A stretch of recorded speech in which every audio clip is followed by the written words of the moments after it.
I was referred to Dr. Briggs probably a year ago.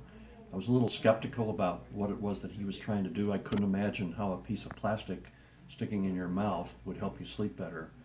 But I will tell you as sincerely as I can that my life is somewhat significantly changed.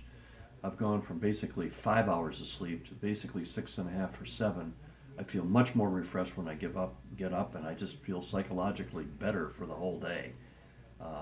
This is a situation that has worked out very, very well for me.